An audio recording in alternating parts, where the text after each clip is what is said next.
बहुत समय पहले एक जंगल में तरह तरह के पक्षी रहा करते थे, पर उन सब में एक मीनू चिड़िया का ही एक बड़ा सा घर था और बाकी पक्षी का कोई घर नहीं था। एक दिन मीनू चिड़िया मन ही मन खुश होके बोलती है, इतना सुंदर घोंसला है मेरा, किसी इंद्र भवन से कम नहीं, और इतना बड़ा घोंसला तो जंगल में और किसी का है भी नहीं। ये सब बातें दूर डाल पर बैठी रानो चिड़िया सुन रही होती है और वो कहती है, ये मीनू चिड़िया खुद ही अपना घोंसला देकर मन ही मन खुश हुआ करती है। कुछ ज्यादा ही घमंड है इसके घोंसले पर। चलो मुझे क्या, अब हम सभी पक्षी मिलकर जंगल में पार्टी कर रहे हैं तो इसे भी बुला लेते हैं। तभी रानो चिड़िया मीनू चिड़िया के पास जाती है और उससे कहती है, अरे रानो चिड़िया, कैसी हो तुम? हाँ, मैं बहुत बढ़िया हूँ। आज जंगल में सभी पक्षी ने मिलकर एक पार्टी करने की सोची है। तुम भी वहाँ आओगी तो हमें बहुत अच्छा लगेगा। क्या कहा, पार्टी? तुम सबके पास घर नहीं, फिर कहाँ पार्टी करने वाले हो? हाँ, ये सच है कि हम पक्षियों में किसी का घर नहीं, पर हम झाड़ियों के बीच एक स्टेज लगाने वाले हैं। उसी पर हर तरह का खेल कूद करने की सोची है। रहने के लिए जिसके पास घर नहीं, उन्हें खेल कूद की जरूरत भी है। ऐसा मत बोलो मीनू, क्या खुशियाँ वही मना सकते हैं जिनके पास घर हो? हाँ, और नहीं तो क्या, जिनके पास घर है वही खुशियाँ मना सकता है। वैसे भी तुम जैसे गरीब पक्षियों को मुँह लगना ही बेकार है। मीनू चिड़िया से अपमानित होकर रानो चिड़िया दुखी होकर वहाँ से चली जाती है। रास्ते में उसे कालू कौवा मिल जाता है। रानो को दुखी देखकर कालू कौवा उससे कहता है, क्या बात है रानो, तुम उदास क्यों हो? पार्टी का न्योता देने मीनू चिड़िया के पास गई थी। मीनू चिड़िया ने यह कहकर भगा दिया कि तुम बहुत गरीब हो, तुम्हारे पास रहने के लिए घर नहीं है। उसने मुझे बहुत अपमानित किया कालू भैया। तुम अच्छे से जानती हो ना कि मीनू चिड़िया अपने अमीरी पर कितना घमंड करती है। तुम्हें ऐसी पक्षी के कहने पर बुरा नहीं मानना चाहिए। ठीक है कालू भैया। अच्छा रानो चिड़िया, अब चलो हम दोनों मिलकर स्टेज की तैयारी करते हैं। कालू कौवा ने समझाकर रानो चिड़िया का दिल बहलाया। फिर सभी पक्षी ने मिलकर स्टेज बनाकर तैयार कर लिए।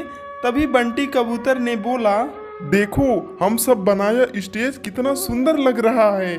हाँ, बिल्कुल सही कहा। चलो अब हम खेल प्रतियोगिता का शुरुआत करते हैं। सभी पक्षी खेल प्रतियोगिता का शुरुआत करने वाले ही थे कि अचानक मौसम बदला और बरसात होना शुरू हो गई। अरे ये क्या, अचानक ये बरसात कैसे शुरू हो गई? अब पार्टी तो नहीं मन पाएगी। कितनी मेहनत से हम लोगों ने स्टेज सजाया था। स्टेज को तो रहने दो दोस्तों, बरसात बहुत तेज हो रही है और हम में से किसी के पास रहने के लिए जगह नहीं। इस बरसात में हम सभी रात कहाँ बिताएंगे? हम तीनों अब क्या करें, कहाँ जाएं? हम सबको मिलकर कोई रास्ता निकालना होगा। आज की रात बिताने के लिए कोई जगह ढूंढनी होगी। हाँ, मुझे एक रास्ता दिखाई दे रहा है। कैसा रास्ता?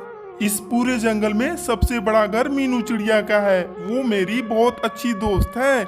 आज रात के लिए हम उसके पास आसरा मांग सकते हैं। उस घमंडी चिड़िया से तुम आसरा मांगोगे? आज सुबह गई थी उसे न्योता देने उसके घर पर, तो पता है उसने मेरा कितना अपमान किया। हाँ, बेचारी रानो चिड़िया ने मुझे सब बात बताई। तुम चिंता मत करो दोस्तों, वो मेरी बात नहीं टालेगी। मेरी दोस्त है, चलो मेरे साथ। बंटी कबूतर के कहने पर तीनों मीनू चिड़िया से मदद मांगने गए।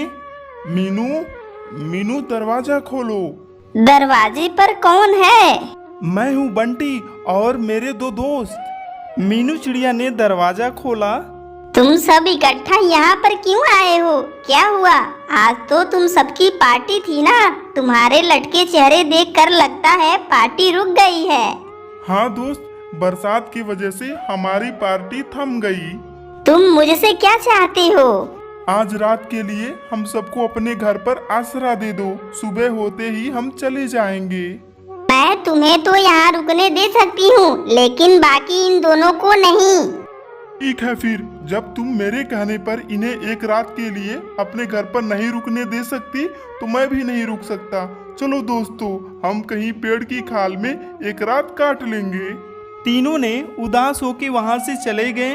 तीनों ने पूरी रात बरसात में भीगकर रात गुजारी।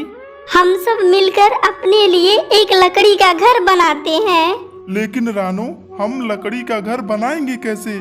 घर बनाने के लिए लकड़ी भी चाहिए और घर भी बनाने नहीं आता।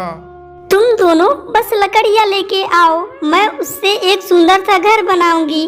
मैंने अपने माँ से लकड़ी का खिलौने बनाना सीखी थी, तो मैं लकड़ी का घर भी बना लूंगी। फिर बंटी कबूतर और कालू कावा जंगल से दोनों लकड़ी इकट्ठा करते हैं और रानो चिड़िया लकड़ी के 3 घर बना देती है।